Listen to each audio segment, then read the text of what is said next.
시청자 여러분 안녕하십니까. 센경제 현장의 임동석입니다. 외국인이 4월 연속 순매수에 나서면서 코스피 지수가 1100선을 회복을 했습니다. 오늘 코스피 지수는 28.34포인트가 오른 1113.06으로 마감을 했는데요. 자, 외국인 투자자들이 모처럼이나 큰 폭으로 순매수를 보였습니다. 3천억 원이 넘는 매수 우위를 보이면서 한 달여 만에 최대 순매수를 하는 그런 하루였습니다. 자, 그 외에도 좋은 소식이 있는데요. 자, 오늘 센경제 현장에서는요. 한국 신용부도 수합 급락과 은행권의 외화 조달이 다시 재개되고 있다는 소식도 함께 정리해드리겠습니다.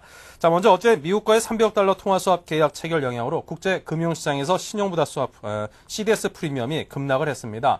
자, 이 한국 금융시장에 대한 평가가 무척이나 우호적으로 바뀐 것 같은데요. 자, 서울경제신문 국제부의 이상훈 기자를 연결해서 자세한 소식을 들어보겠습니다. 자, 안녕하십니까? 네, 이상훈입니다. 네. 자, 한국물 CDS 프리미엄이 급락을 했다고 하는데요. 한미 통화 수합이 역시 영향을 준 모양이죠. 네, 그렇습니다. 일단 크레디트 디폴트 수합, 즉 CDS에 대해서 설명을 드려야 될 것 같은데요. CDS란 채권을 매입한 회사가 발행 기업 부도로 원리금을 돌려받지 못할 때에 대비해서 가입하는 일종의 보험입니다. 따라서 발행 기업의 부도 위험이 커지면 CDS 프리미엄도 오르게 됩니다.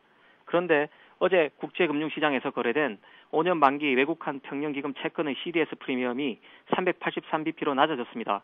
한미 통화 스와프 계약 소식이 전해지면서 하루 새 178bp나 폭락한 것입니다. 300억 달러 규모의 한미 통화 스와프 체결로 외화 유동성 부족에 대한 일각의 우려가 사라지면서 한국의 신용도가 크게 올라간 것이란 분석입니다. 하루 만에 신용도가 급등했다는 것은 달리 보면 그간 한국 경제에 대한 평가가 펀더멘탈보다는 심리적 불안감에 좌지우지된 측면이 있었다고 볼 수도 있을 것 같습니다. 네. 자, 외국에서 우리를 바라보는 그런 시각도 무척이나 궁금한데요. 우리 금융시장에 대한 우려가 상당 부분 가시지 않았을까요? 예.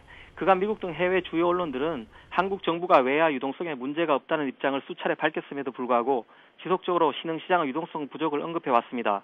그랬던 만큼 한미 통화 스와프 체결은 한국에 대한 시각을 바꾸는 전환점이 되고 있는 것 같습니다.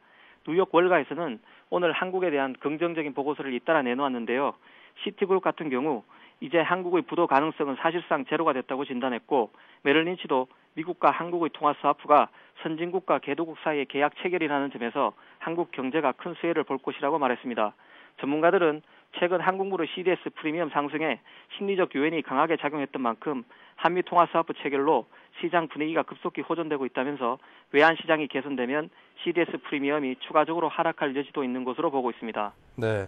자, 우리 금융시장이 물론 일시적으로 안정되고 있다고는 하지만 여전히 불안감은 완전히 가시지 못한 것 같습니다. 전문가들의 시각이 궁금한데요. 네, 전문가들도 이제 금융위기 해결을 위한 첫 단추를 채운 것이라는 신중한 입장입니다. 이제 금융시장 안정을 위한 기반을 마련했을 뿐 문제가 해결된 것은 아니라는 것이죠. 시티그룹도 오늘 세계 경기 침체와 한국 국내 신용 경색이라는 리스크는 여전히 한국 경제에 부담이 되고 있다고 지적했습니다. 금융시장의 안정 조짐과는 별개로 냉각되고 있는 실물 경제를 살피라는 주문인데요. 기준금리의 추가 인하를 통해 시중의 유동성이 마르지 않도록 적절한 관리가 필요하고 실물 경기 대책을 조속히 마련해야 한다는 지적으로 보입니다. 지금까지 이상훈이었습니다. 네, 지금까지 서울경제신문 국제부의 이상훈 기자와 이야기를 나눴습니다.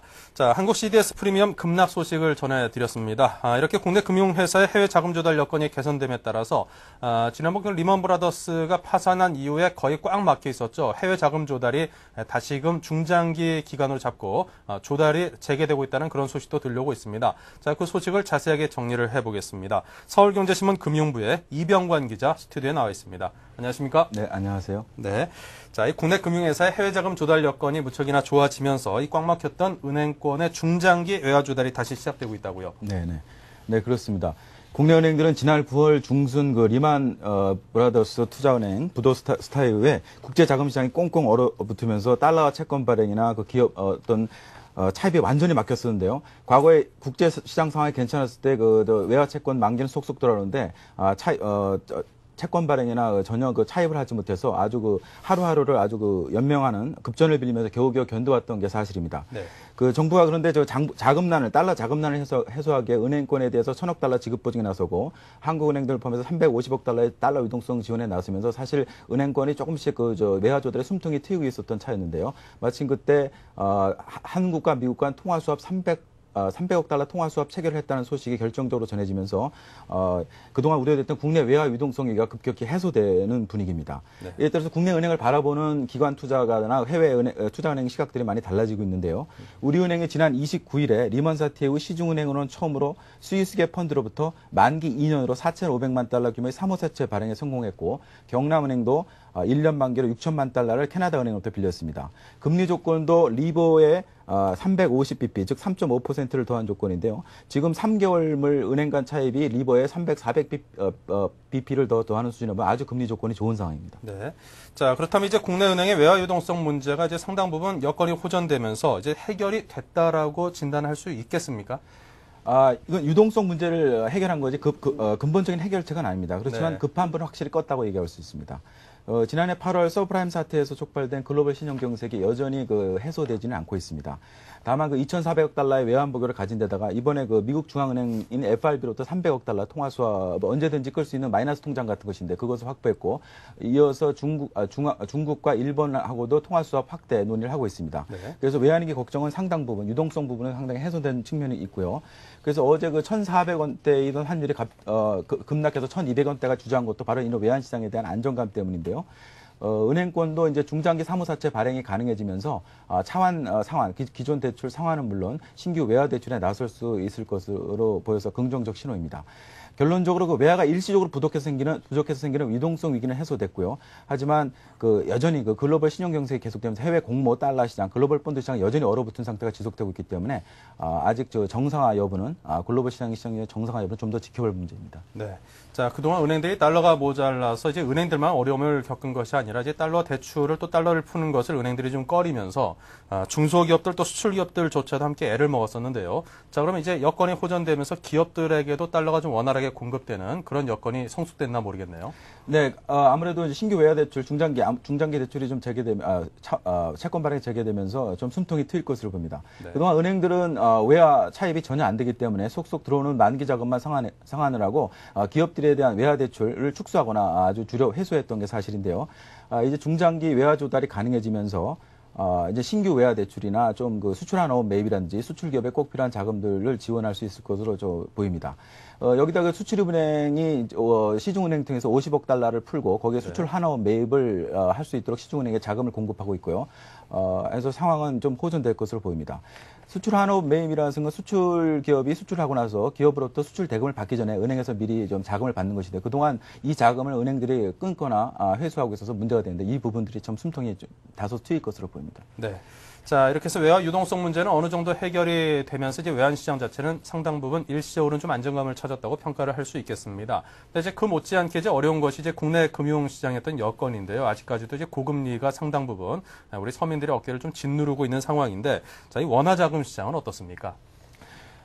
그동안 한국 경제를 짓누르던 외환 유동성 위기가 이제 해소되면서 원화 자금 시장에도 분명 긍정적 신호를 보낼 것으로 보입니다. 네. 사실 원화 문제와 달리 외환은 달러 문제이기 때문에 국내 정부가 어쩔 수 없는 도저히 불가항력적인 부분인데 이 부분이 이제 해소됐기 때문에 원화 자금 시장에도 긍정적 신호로 받아들이고 있습니다.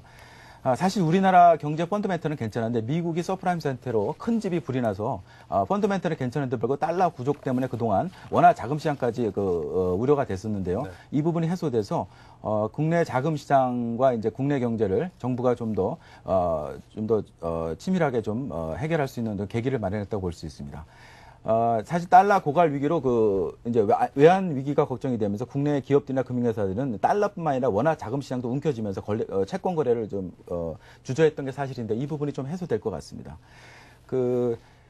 하지만 여전히 원화 자금 시장은 아직까지 은행채 금리가 계속 급등 고공 행진을 지속하고 있기 때문에 이 부분은 조금 더 우리 국내 시장 정상화가 되기까지는 좀 더 지켜봐야 할 문제입니다. 그래서 지금 정부나 시장의 초점도 외환 시장이 어느 정도 해결됐기 때문에 원화 자금 시장이 어떻게 해결될 것인가를 좀 보고 있는데요.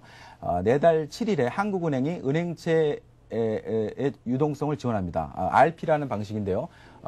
자산운용사나 금융사들이 갖고 있는 은행채나 국공채를 매입해주고 유동성을 지원합니다. 그렇게 되면 금융회사들의 유동성이 좀 더 확보가 하기 때문에 은행채나 채권 매입 수요가 생길 것으로 기대됩니다. 결국 원화 자금 시장도 글로벌 달러 신용 경색처럼 돈은 있는데 자금이 돌지 않기 때문에 생긴 문제거든요. 정부가 강력하게 유동성 지원에 나서면서 원화 자금 시장도 돈맥 경화 현상, 돈이 돌지 않는 현상이 좀 해소되지 않을까 하는 기대감이 시장에서 형성되고 있습니다. 네. 자, 어쨌거나 이제 그동안 상당히 어려웠던 이제 국내외 금융시장의 여건이 일시적으로 단기적으로는 해소되는 모습을 좀 여건이 좋아지는 모습을 보여서 참 다행입니다. 자, 지금까지 서울경제신문 금융부의 이병관 기자와 이야기를 나눴습니다. 도움 말씀 고맙습니다. 네, 감사합니다. 네, 이 국민펀드로 이목을 집중시켰던 인사이트 펀드라고 있었죠. 미래에셋에서 판매를 했던 것인데요. 자, 1년이 지난 지금 이 국민펀드라는 말이 무색할 정도로 이미 반토막 넘게 상당히 큰 손실을 내고 있습니다. 자, 미래에셋이 모든 역량을 총 집결해서 만들었다고는 인사이트 펀드가 왜 이렇게까지 그 수익률이 떨어지는 그런 상황으로 내몰렸는지 상세하게 한번 분석을 해보도록 하겠습니다. 자, 서울경제신문 증권부에 있는 이상훈 기자와 이야기를 나누겠습니다. 안녕하십니까? 네, 증권부 이상훈 기자입니다. 네. 자, 이 기록을 보니까 인사이트 펀드가 지난해 오늘 설정됐었네요. 네. 당시 참 많은 사람들이 그 은행 창구에 줄을 서서 펀드를 가입했던 그 기억이 나는데 저도 한번 구경하러 갔던 기억이 나거든요. 갔더니 한 2시간 기다려야 된다 그래서 그냥 왔던 기억이 납니다. 그때 오길 참 잘했다는 생각이 드는데 자, 설정 1년이 됐는데 수익률이 굉장히 안 좋다고요. 그렇습니다. 지난해 10월 31일 설정됐으니까요. 오늘로 꼭 1년이 됐습니다. 이 설정 후 한 달 만에 무려 4조 원이 넘는 자금을 끌어들이면서 이 국민펀드라는 이름까지 붙었지만 1년이 지난 지금 성적이 굉장히 초라합니다. 이 오늘 기준으로요. 수익률이 마이너스 58%를 기록했습니다. 이 작년 이맘때 1,000만 원을 맡겼다면요. 지금은 한 4,200만 원 정도를 찾을 수 있다. 이렇게 말씀드릴 수 있습니다. 이 돌이켜보면요. 인사이트 펀드가 설정된 날이 우리나라 코스피 지수가 2064포인트로 이 공교롭게도 우리나라 증시 역사상 지수가 가장 높았던 날입니다. 이 1년이 지난 지금 코스피 지수가 물론 최근 며칠 오르긴 했지만요. 그래도 이 1100포인트를 간신히 넘는 거를 생각해보면 이 그 사이에 원금이 얼마나 많이 훼손됐는지를 짐작할 수가 있습니다. 네. 자, 그 당시로서 이제 가장 잘 나가던 미래에셋에서 이제 모든 회사의 총 역량을 집중시켜서 운용을 하겠다라고 해서 광고도 많이 하고 홍보도 많이 하고 그래서 굉장한 기대를 집중을 시켰었는데 결과적으로는 상당히 좋지가 않습니다. 막상 운용 내용을 살펴보니까 다른 펀드하고 별반 다를 게 없었다라고 하던데요. 네, 그렇습니다. 이 투자자분들이 가장 이해가 안 가고 실망하는 부분이 바로 그 점입니다. 이 뭔가 다르게 굴려줄 것처럼 말해놓고서 이제 와서 보니까 다른 일반 펀드보다 나은 부분은커녕 이 오히려 잘못된 부분만 눈에 보인다는 겁니다. 이 애당초 이 펀드가 출시될 때만 해도요. 이 미래에셋 측은 이 글로벌 스윙 펀드를 공언했습니다. 이 세계 어디가 됐든 어떤 자산이 됐든 막론하고 이 돈이 되는 곳을 찾아서 자산을 불려주겠다고 한 거죠. 이 때문에 이 당시 동네 아줌마들이 개돈 붓는 대신 인사이트 펀드 하자고 얍다투어 은행 앞에서 줄을 섰다고 하니까요. 이 당시 열기는 지금 돌이켜보면 정말 상상할 수 없을 정도로 뜨거웠다고 할 수 있습니다. 그런데 지금 와서 보니까 인사이트 펀드가 이 기존의 중국 펀드하고 별로 차이가 없다고 볼 수 있습니다. 이 전체 자산 중에서 중국이 차지하는 비중이 약 67%에 달하고요. 이 나머지 부분도 대부분 이 신흥국가 주식에 투자했다고 합니다. 이 구체적 운용 계획도 찾아보기 힘들어서요. 이 석 달에 한 번 나오는 자산 운용 보고서를 보면 이 어느 때는 일본을 늘렸다가 이 어느 때는 인도를 조금 늘렸다가 이제 와서 다시 또 중국 쪽에 올인하는 쪽으로 이랬다 저랬다 하는 모습을 보여주고 있습니다. 이 때문에 일부에서는 인사이트 펀드가 이 중장기적 안목을 찾아볼 수 없는 이 묻지마 투자의 전형을 보여주는 게 아니냐 이런 비판을 하고 있는 것입니다. 네.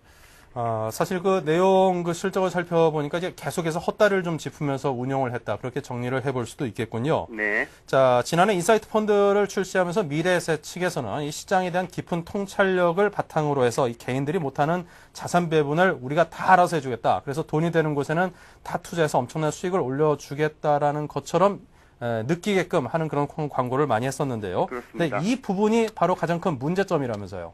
예, 그렇습니다. 인사이트 펀드의 큰 문제점 중 하나가 바로 그 점입니다. 이 원래 펀드를 굴리는 자산운용사는 사실 이 투자 방향과 지역 또는 운용 방침 등을 명확히 밝히고 이를 믿고 투자한 고객들의 자산을 굴려주는 회사입니다. 이를테면 중국 펀드면 중국에 투자하고 금융주 펀드는 금융주에 투자하는 방식으로 운영돼야 되는 것이죠. 그런데 인사이트 펀드는 돈이 되는 곳이면 어디든 뛰어들겠다고 한 것이 바로 문제점으로 지적되고 있습니다. 이 개인들은 돈이 되는 곳이 어딘지 잘 모르니까 우리가 알아서 다 해주겠다 이렇게 말을 한 것이죠. 이 같은 역할은 뭐 말로만 들으면 굉장히 좋은 부분이지만요. 이 사실 자산 관리를 담당하는 판매사나 또 상담사가 해야 되는 몫인데 아무리 우리나라에서 이 같은 부분이 좀 잘 안 된다고 할지라도 이 자산운용사가 모든 걸 다 알아서 하겠다고 나선 거는 어떻게 보면 좀 자신감이 넘쳤다. 너무 좀 자신만의 운용 능력을 맹신해서 낭패를 봤다. 이렇게 볼 수 있는 것입니다. 네. 사실 투자라는 게 이제 어떤 투자 대상 자산이라든가 어떤 종목이라든가 그것의 분산 못지않게 중요한 것이 이게 시간의 분산도 참 중요한 것인데요. 최근 뭐 박현주 회장이 이제 100년 만에 한번 찾아오는 그런 좋은 투자 기회다라고는 하지만 사실 실탄이 없고 보면은 그게 무슨 소용이 있겠습니까? 그 기회가 앞으로가 더 문제인 것 같습니다. 이 절반 이상 손해가 났다라고 하면은 지금 대비해서 뭐 2배 이상 올라야지 이제 간신히 원금이 회복된다는 얘기인데 원금 회복이 이게 쉽겠습니까? 예, 당분간은 쉽지 않을 것 같습니다. 이 펀드 자산 대부분이 지금 중국에 물려 있는데요. 이 인사이트 펀드가 처음 투자할 때만 해도 홍콩 H 지수가 2만 포인트였습니다. 근데 지금은 6천 포인트지요. 물론 요 며칠 하루에 10% 이상씩 폭등하기도 했지만요. 이 반대로 얘기하면 또 10%씩 하락할 수도 있다는 뜻입니다. 또 뭐 최근 글로벌 금융위기가 진정되는 분위기라고는 하지만요. 그렇다고 해서 단기간 안에 원금을 회복하기는 사실 요원합니다. 이 홍콩 H 지수를 다시 예로 들어보면요. 지금보다 3배가 올라야 18,000입니다. 아무리 거품이 끼어서 한꺼번에 폭등한다고 해도 3배가 오를 때까지 과연 얼마나 많은 시간이 걸릴지는 지금으로서는 말하기 좀 힘든 부분입니다. 그러면은 도대체 돈을 언제 찾아야 되느냐 이걸 좀 궁금해 하시는 분들이 많은데요. 사실 지금 환매하기에는 좀 원금을 너무 많이 잃었다 이렇게 볼 수 있습니다. 전 세계 증시, 특히 이머징 마켓의 경우 지난해 같은 수준으로 몇 년 안에 다시 오르긴 힘들 것이라는 게 전문가들의 분석이기 때문에 지금으로서는 뭐 원금을 다 찾겠다 이런 욕심을 부리기보다는요. 자신이 원하는 수준 정도로만 손실이 줄면은 그때 가서 자금을 좀 일부분 빼는 것을 한 번 정도는 고려해 봐야 되지 않나 이런 생각이 듭니다. 이 자금을 빼는 시점에 대해서 고민을 하시는 분들은 최근에 그 박현주 회장이 그 자식에게 물려줄 각오로 투자를 펀드를 시작한다는 초심을 잃지 말아야 된다라는 그런 말씀을 했던 거를 한번 떠올려 봐야겠습니다. 자, 지금까지 서울경제신문 증권부의 이상훈 기자와 이야기 나눴습니다. 고맙습니다. 고맙습니다. 네, 이어서 오늘의 경제 지표를 보겠습니다.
네, 이어서 오늘의 증시 마감 상황을 알아보겠습니다. 서울경제신문 증권부의 박혜욱 기자 전화 연결돼 있습니다. 안녕하십니까? 네, 안녕하세요. 박혜욱입니다. 네.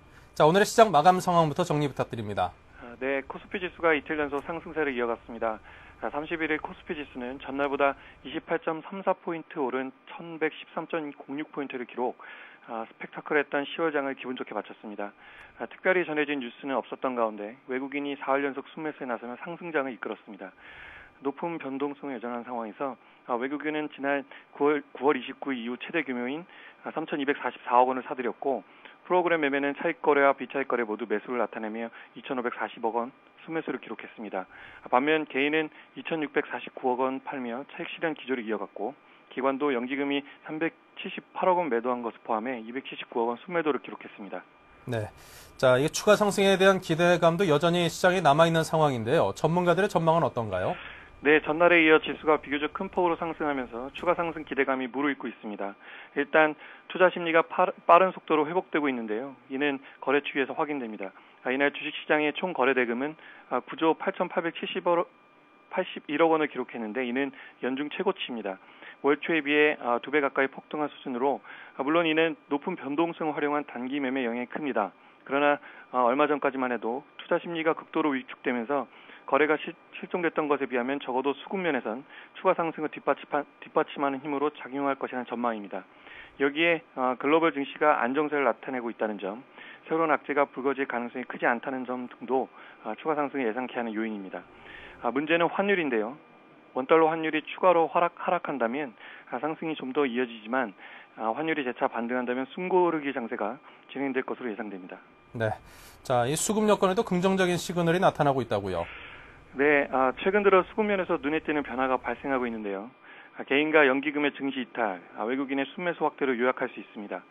외국인의 순매수 확대가 특히 고무적인데 외국인은 이날 3,245억 원에 달하는 물량을 사들였습니다. 이는 지난 9월 29일 이후 나타난 최대 규모의 순매수입니다. 외국인이 이처럼 주식을 사들이고 있는 것은 공매도에 따른 쇼커버링 영향이 가장 큽니다. 여기에 외국인의 안전자산 선호도를 반영하는 신흥국가 평균 가상금리가 개선 조짐을 나타내고 있다는 점도 영향을 미쳤습니다. 이 금리가 비록 최근 들어 많이 완화됐지만 역사적인 면에서는 아직 높은 수준인 만큼 외국인의 추세적인 순매수를 말하려면 아직 좀 더 지켜볼 필요가 있겠습니다. 네. 반면 개인과 연기금은 계속해서 시장을 이탈하고 있는데요. 연기금이 구조적으로 지수가 내려야 주식을 매수한다는 점에서 순매도 전환이 자연스러워 보입니다만 개인의 경우 색다른 전망도 나옵니다. 즉 개인이 순매도로 전환하는 것은 폭락기 동안 저가 매수해 놓았던 물량을 차익 실현하고 있다는 것인데 역사적으로 봤을 때 상승장에 앞서서 늘 개인이 먼저 시장을 떠났기 때문에 이번에도 방등세가 더 이어질 수 있을 것이란 기대 섞인 전망입니다. 네, 자, 어쨌거나 가장 중요한 것은 수급인데 수급 여건이 개선되고 있다는 소식이 가장 반갑네요. 자, 지금까지 오늘의 증시 시황에 대해서 정리를 해봤습니다. 자, 서울경제신문 증권부의 박희욱 기자와 이야기 나눴습니다. 고맙습니다. 네, 감사합니다. 네.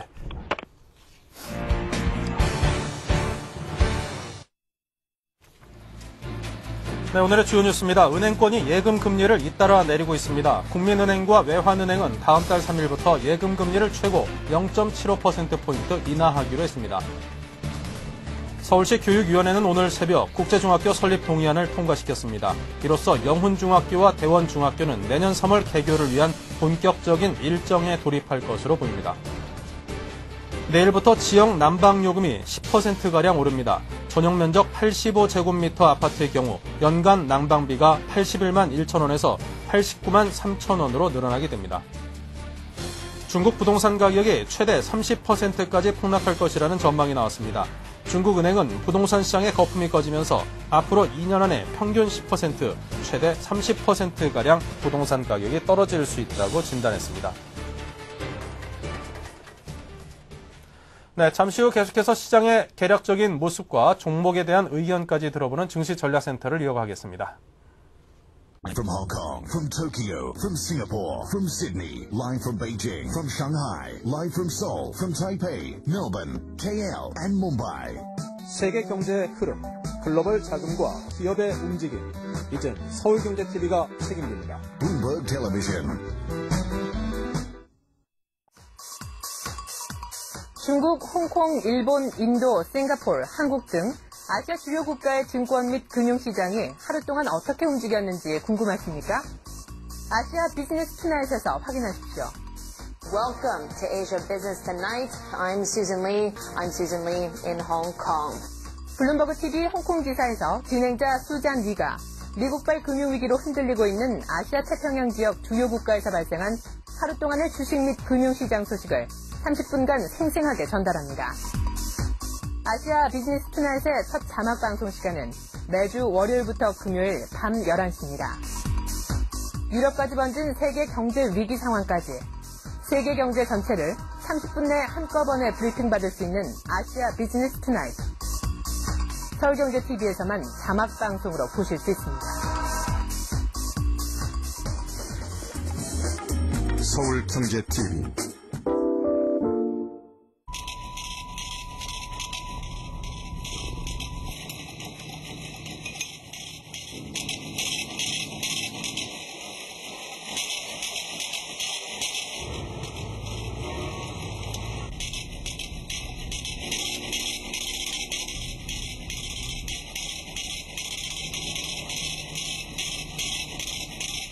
에너지는 당신의 현금입니다. 공익광고협의회.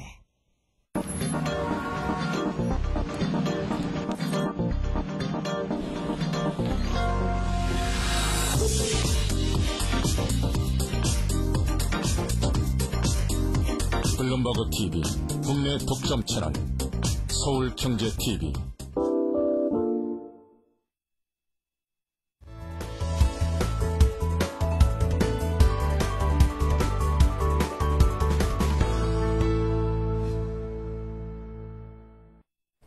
네, 증시전략센터를 이어가겠습니다. 두 분의 전문가를 모셨습니다. 자, 먼저 메리츠증권 분당점의 박세철 과장, 그리고 삼성증권 강서지점의 안태강 대리 두 분을 모셨습니다. 안녕하십니까? 안녕하십니까? 네.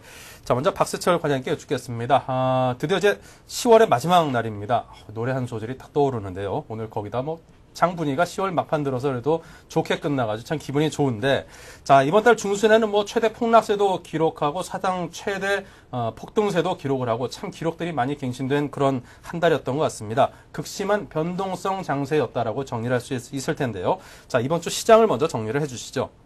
예, 이번 주는 참 현기증 나는 증시였습니다. 네. 그러니까 네 가지로 간략하게 정리를 한번 해보겠습니다. 첫 번째는 가장 큰 이슈가 어제 아침에 있었던 한미 통화 수합 300억 불 체결 소식이었습니다.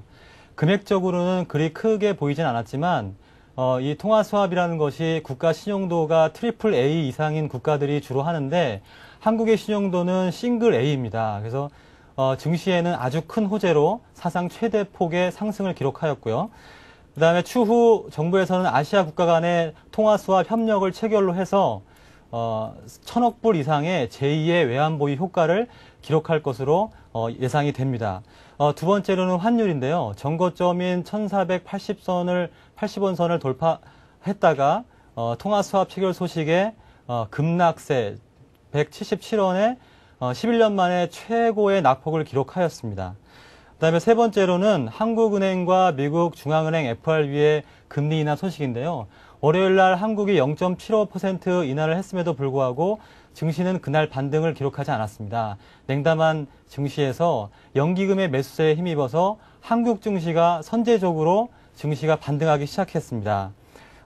미국에서의 금리 인하는 달러 가치의 하락, 즉 환율의 안정을 향후에도 기록할 것으로 보여지고요. 마지막으로 국내 증시를 보시면 연일 기록을 갈아치고 있습니다. 수요일 날 변동성 최고치, 그다음에 목요일 날 116포인트의 상승에 상승폭 최대치를 기록하였습니다. 네. 자, 이렇게 해서 각가지 기록들이 너무 많아가지고 이게 손으로 열거하기가 참 힘들 정도입니다. 자, 그렇다면 안태경 대리께서는 이번 주 장을 어떻게 정리를 하시는지 궁금하네요. 네. 한 주 만에 코스피가 1000포인트를 넘어서 1100포인트에 도달을 했습니다. 네. 단기간에 천당과 지옥을 드나들었다고 할 수가 있는데요. 주식 매수의 기회를 노리던 많은 분들 중에서 아차하는 순간에 주가가 30-40% 오르면서 주식을 사지 못한 것을 아쉬워하는 분들이 많으셨던 것 같습니다. 네. 주식은 위험 자산인 만큼 위험을 감수할 능력과 또 의지가 필요한데요. 주가가 아무리 싼 시점이 온다고 하더라도 위험 감수에 대한 강한 의지 없이는 주식을 싼 가격에 소유하기가 쉽지 않다는 것을 새삼스레 느끼게 해준 한 주였던 것 같습니다. 네. 결국 이번 반등은 주가 하락의 아픔을 감내하고 겪은 투자자들에게 시장이 보내는 작은 위로의 선물이라고 생각이 듭니다. 네. 사실 단기 저점 대비해서 이제 사신 분들이야 이제 지금의 어떤 그 큰 폭의 상승을 아주 달콤하게 누릴 수 있을 테지만 과연 이게 저점에 잡은 분들이 얼마나 계실까 하는 또 그런 생각도 같이 드네요. 용기 있는 자만이 미녀를 얻는다는 말이 딱 떠오르네요. 자, 그럼 박세철 과장님 이제 다음 주에 11월이 됩니다. 큼지막한 이제 이슈죠. 이제 미국 대선도 있고 어떻게 전망하십니까? 일단 오늘 정부에서 종합대책 발표가 있을 것으로 예상이 됐으나 다음 주로 연기가 됐습니다. 개인적으로는 연기된 게 아주 잘 됐다고 생각을 하는데요. 증시가 다행히 안정을 찾으면서 원래는 급락했을 때 추가적으로 강한 정책을 발표로 증시를 상승 모멘텀으로 이끌려고 생각을 했었으나 다행히 다음 주로 카드를 넘긴다고 볼 수 있습니다. 네. 그래서 실물경기 침체에도 직접적인 영향으로 종합대책 발표에 의해서 CD금리나 은행채 금리가 내려갈 것으로 보여지고요. 두 번째로는 환율이 진정될 수 있는지 그 여부를 체크해야 될 것인데요.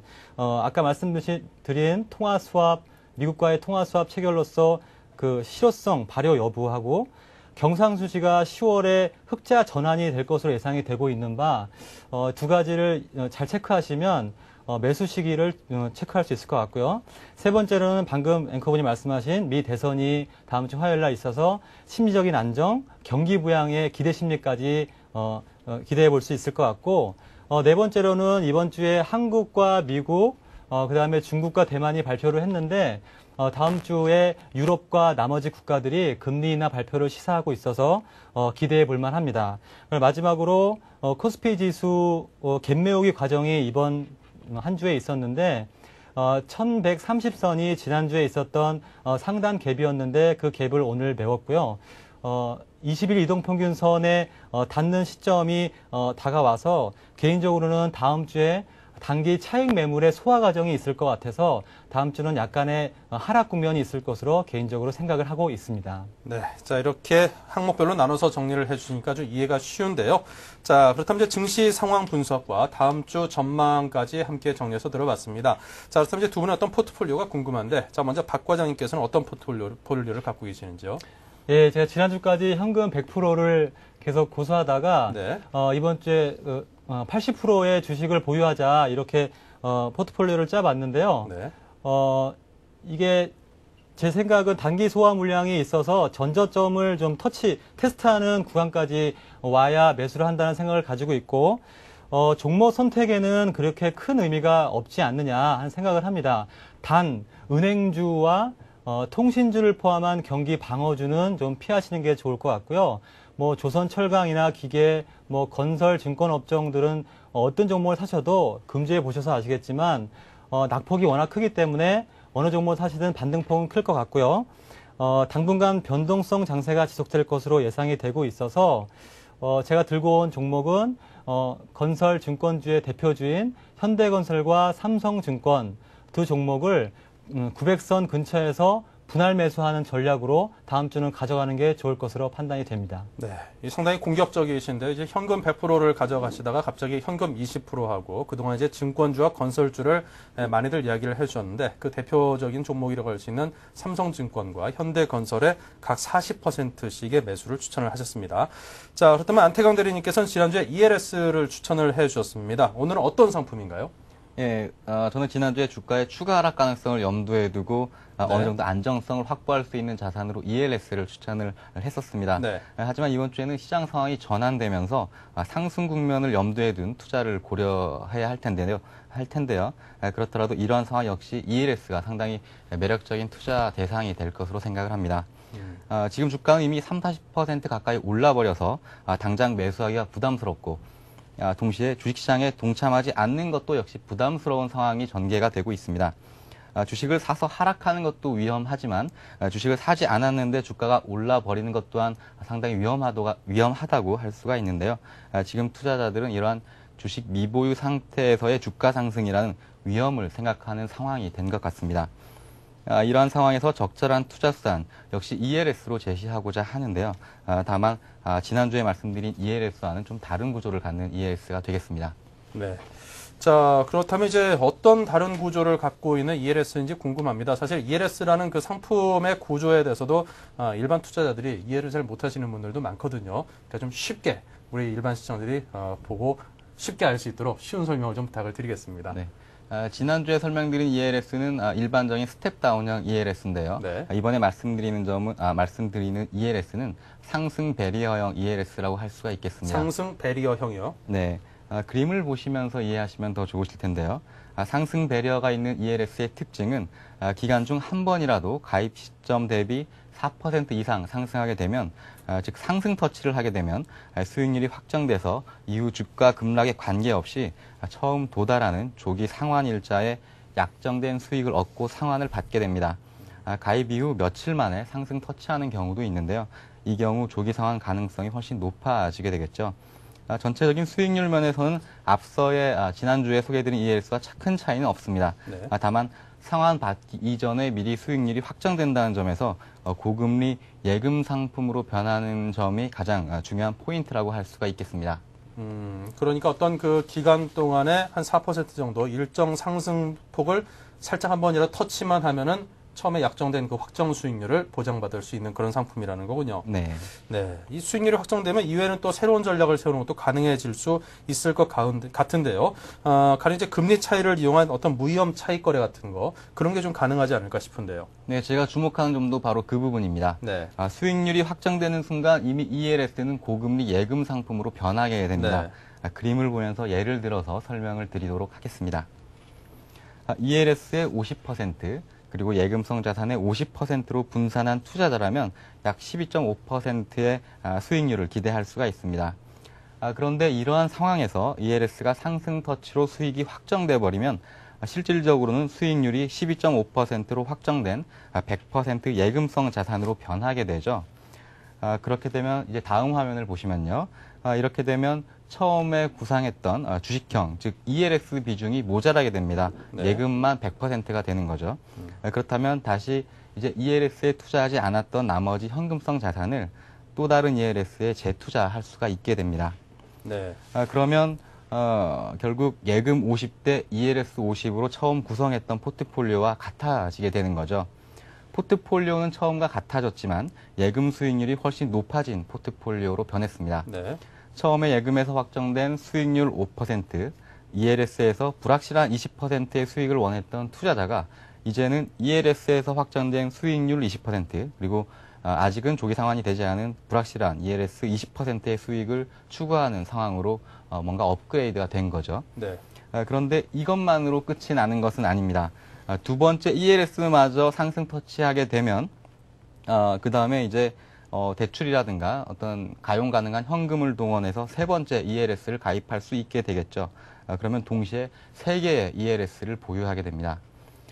대출이라는 얘기가 나오면 일단 위험하다는 인식을 투자자분들이 하실 수가 있을 것 같습니다. 겁나죠. 예. 네, 주식의 경우라면 주가가 하락할 때 상당한 손실이 되겠죠. 네. 그런데 지금의 경우는 이미 예금으로 변화된 ELS가 2개가 있고 그다음 하나만 오직 ELS 한 가지만 주식시장의 변동성에 노출돼 있다고 할 수 있습니다. 그러니까 처음에 ELS 50대 예금 50의 포트폴리오와 동일한 위험을 가지면서도 수익률은 이미 개선이 돼 버린 거죠.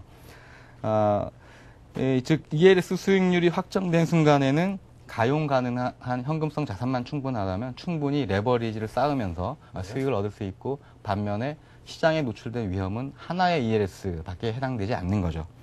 아마 짧은 시간 동안에 말씀을 드려서 이해하시기에는 부족한 점이 있을 것 같은데요.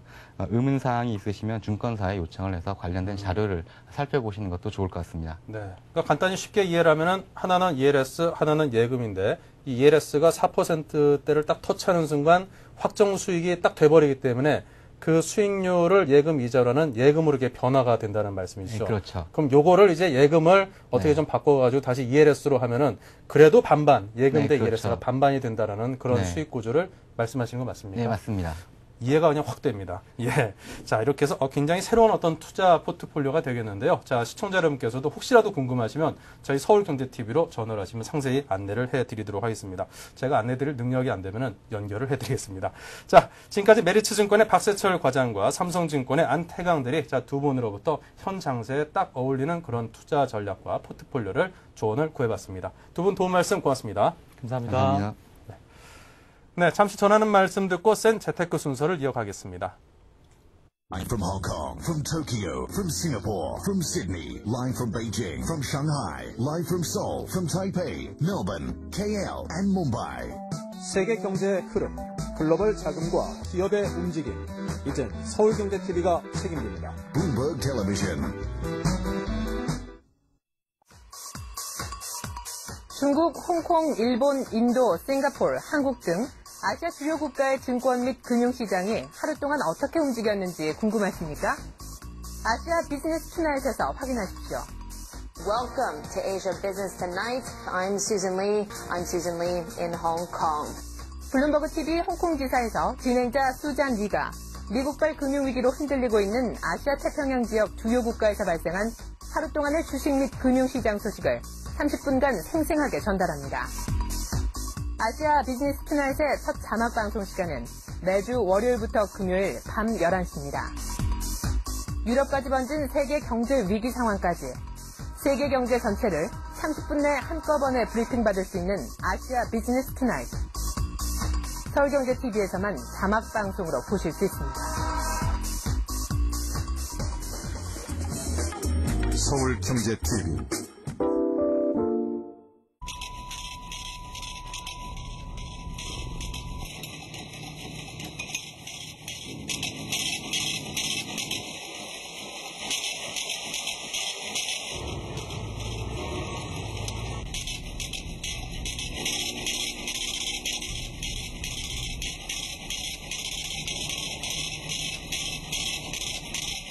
에너지는 당신의 현금입니다. 공익광고협의회.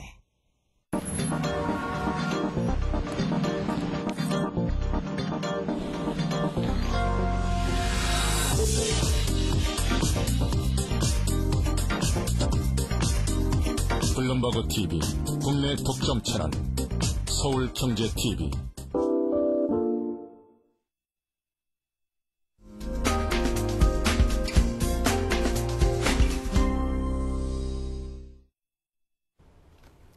네, 요즘 들어서 자산 가치의 하락이 상당히 심합니다. 주식 투자를 했건 펀드 투자를 했건 집에다 투자를 했건 많은 그 투자자분들이 아마 자산 가치가 엄청나게 하락한 그런 어려움을 겪고 있을 텐데요. 자, 이럴 때일수록 현재라도 남아있는 어떤 그 자산을 지키고 또다시 이제 시장이 턴어라운드 했을 때 수익을 얻을 수 있는 그런 방법을 모색하는 것이 더욱더 중요한 시점이 아닌가 싶습니다. 자, 전문가의 도움을 받아야겠죠. 한국재무설계 김기갑 FP를 모셨습니다. 안녕하십니까? 네, 안녕하십니까? 네. 자, 어제부터 주식시장이 많은 호재들로 인해서 일단은 단기간은 상당히 좋은 모습을 보이고 있습니다. 하지만 아직까지 좀 안심하기는 좀 이르다는 생각이 들고요. 네. 더군다나 이제 장기적으로 부동산 시장이 침체에 들어간 거 아닌가, 부동산 가격의 하락이 앞으로도 더 진행되는 거 아닌가, 자, 이렇게 해서 많은 분들께서 염려를 하고 계십니다. 네. 자, 이럴 때 자산 관리를 도대체 방향을 어떻게 잡고 해야 되는 겁니까? 어렵습니다.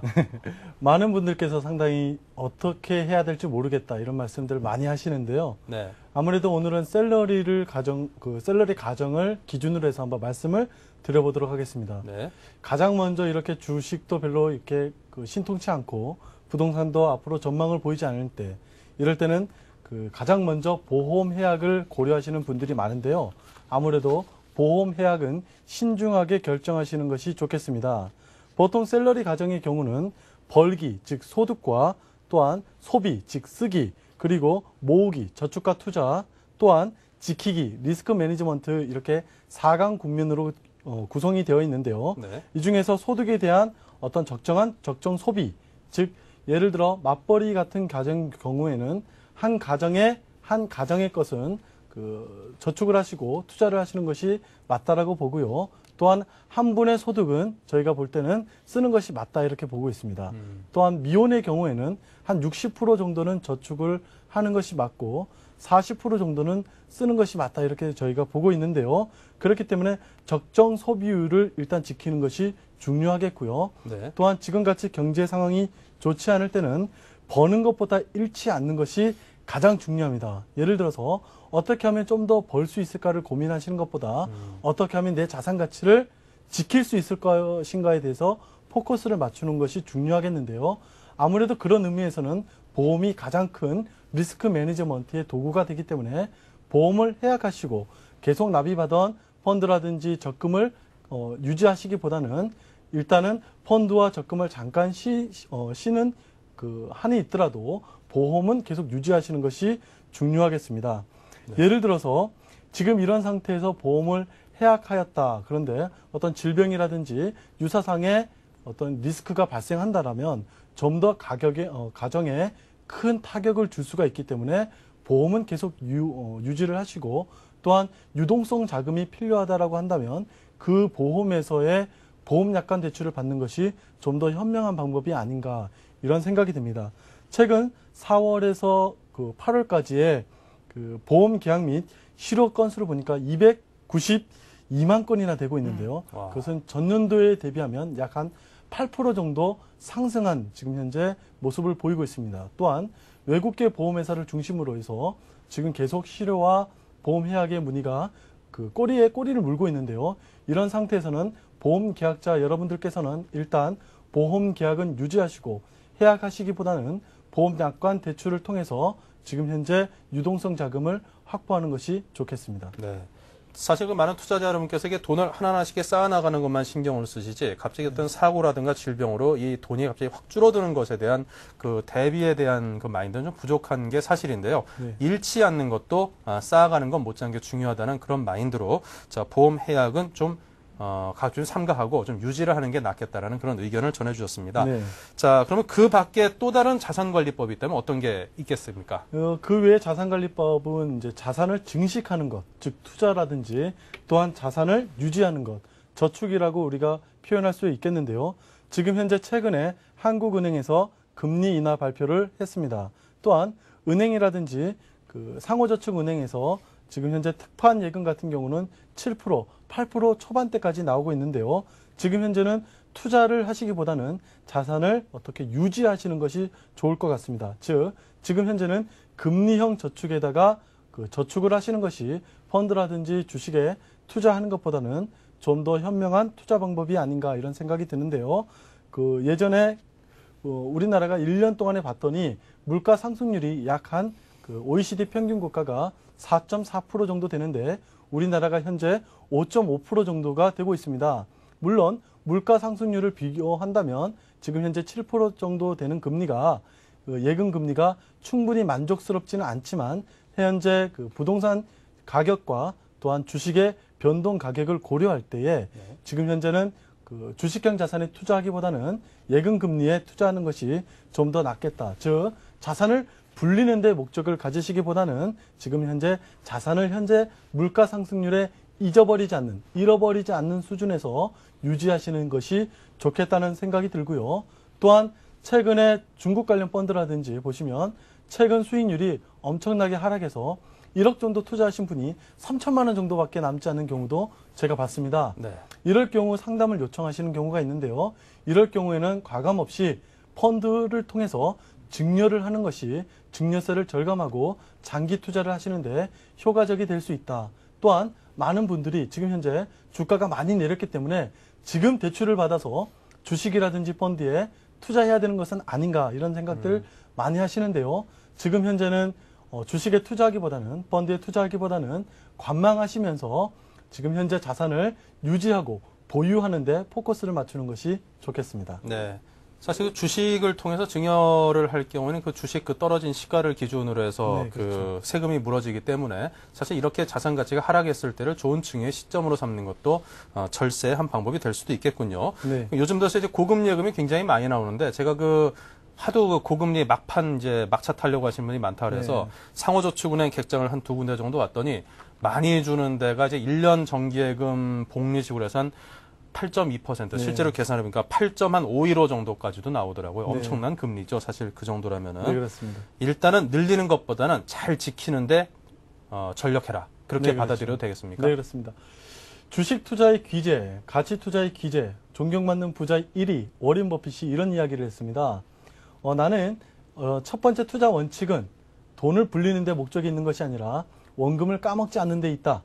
두 번째 나의 투자 원칙은 첫 번째 원칙을 잊어버리지 않는 데 있다. 이런 이야기를 했었거든요. 네. 지금 투자자 분들께서는 아무래도 좀 더 투자의 리스크에 빠지시기보다는 지금 현재 예적금에, 즉 금리형 저축을 통해서 자산을 지키는 데 주력하시는 것이 좋으실 듯 합니다. 네. 자, 그렇다면 이제 여유 자금을 굴리시는 분들 가운데는요, 이제 이게 단기로 좀 써야 되는 생활비도 있는 거고 장기로 갖고 있어야 되는 돈도 있는 건데 사실 요즘 같은 그 자산 가격이 하락되는 시기에는 언제 또 이게 좋은 투자 기회가 갑자기 내 눈앞에 나올 수도 있거든요. 그렇죠. 그러자 이제 1년짜리 정기예금 같은데 묶어놓기엔 조금 좀 왠지 좀 안타까운 느낌이 들어요. 자, 어떻게 했으면 좋겠습니까? 이럴 경우는 개인 머니를 따로 준비하시는 것도 좋으실 것 같습니다. 네. 예를 들어서 CME라든지 MMF의 계좌에다 충분하게 세이빙을 시켜놓고요. 사이드카가 발동하던 그런 날들. 네. 그래서 많은 투자자들의 근심이 쌓이는 날에 그때 추가적으로 펀드라든지 주가를 매입하고 또한 한동안 또 관망하고 지켜보시면서 추가 납폭 과대가 있는 날에 추가적으로 자금을 투입해서 수익을 올려보는 잠깐 쉬어가는 페이지로 지금 현재 투자 전략을 세워보면 좋겠다는 생각을 하고 있는데요. 예를 들어 CMA 같은 경우는 그 100만 원당 하루에 100원의 이자가 붙기 때문에 그 일반 예적금에 비해서는 상당히 부족한 부분이 있지만 자유 예적금에 비해서는 그래도 금리가 많이 떨어진다고는 볼 수가 없습니다. 그래서 CMA라든지 MMF 통장을 통해서 게임 머니를 충분히 확보하신 다음에 좋은 투자 찬스가 왔을 때, 시점이 왔을 때, 기회가 왔을 때 추가적으로 투입하시는 것이 좋으실 듯 합니다. 네. 자, CMA를 통해서 이제 자산을 얼만큼 언제든지 또 효율적으로 뺏어 쓸 수 있게끔 관리하는 것이 좋은지, 자, 그에 관한 조언까지 들어봤습니다. 지금까지 어려운 때일수록 전문가들의 자산 관리에 관한 조언에 귀를 기울여야겠습니다. 자, 지금까지 한국자산관리연구소 소장이신 김기갑 씨와 김기갑 소장님과 함께했습니다. 고맙습니다. 네, 감사합니다. 네. 이거 주식장에 몸담고 있던 거제 발을 담그고 있는 투자자분들께서는 참으로 힘든 그 한 달이었습니다. 워낙 그게 급등락을 반복하다 보니까 이 방송을 하는 저도 이게 사실 눈이 좀 팽팽 돈다는 표현이 맞을 정도로 정신없는 한 달이었는데요.